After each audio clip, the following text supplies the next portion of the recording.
ഇറാനെ മുന്നറിയിപ്പുമായി American president Donald Trump. വിലക്കയറ്റ വിരുദ്ധ പ്രക്ഷോഭം നടത്തുന്ന പ്രക്ഷോഭകർക്ക് നേരെ ആക്രമിക്കുകയോ വെടിവയ്പ് നടത്തുകയോ ചെയ്താൽ അമേരിക്ക ഇടപെടുമെന്നാണ് മുന്നറിയിപ്പ്. സുരക്ഷാ സേനയും പ്രതിഷേധക്കാരും തമ്മിലുണ്ടായ ഏറ്റുമുട്ടലിൽ ഇറാനിൽ 7 പേർ കൊല്ലപ്പെട്ടെന്ന വാർത്തകൾക്ക് പിന്നാലെയാണ് ട്രംപിന്റെ പ്രതികരണം.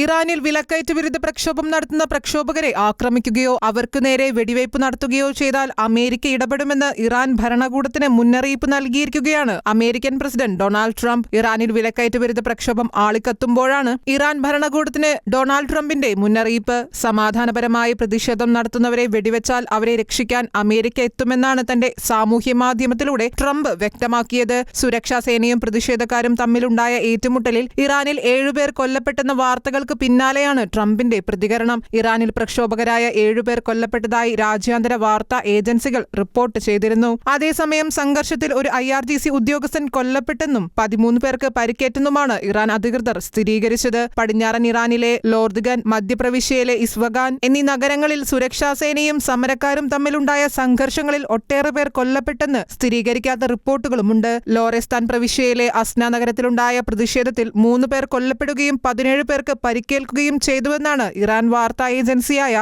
ഫാഴ്സ് റിപ്പോർട്ട് ചെയ്യുന്നത്. കറൻസി മൂല്യം കുത്തനെ ഇടിഞ്ഞതാണ് ഇറാനിൽ പ്രതിസന്ധി രൂക്ഷമാക്കിയത്. കഴിഞ്ഞ 1 വർഷത്തോളമായി ഇറാൻ കറൻസിയുടെ മൂല്യം ഗണ്യമായി കുറയുകയാണ്. ആണവ പദ്ധതിക്കെതിരായ അമേരിക്കൻ ഉപരോധവും പാശ്ചാത്യ രാജ്യങ്ങൾ ഏർപ്പെടുത്തിയ ഉപരോധവും പ്രാദേശിക സംഘർഷങ്ങളുമെല്ലാം ഇറാനിൽ സാമ്പത്തിക പ്രതിസന്ധി രൂക്ഷമാക്കിയിരിക്കുകയാണ്.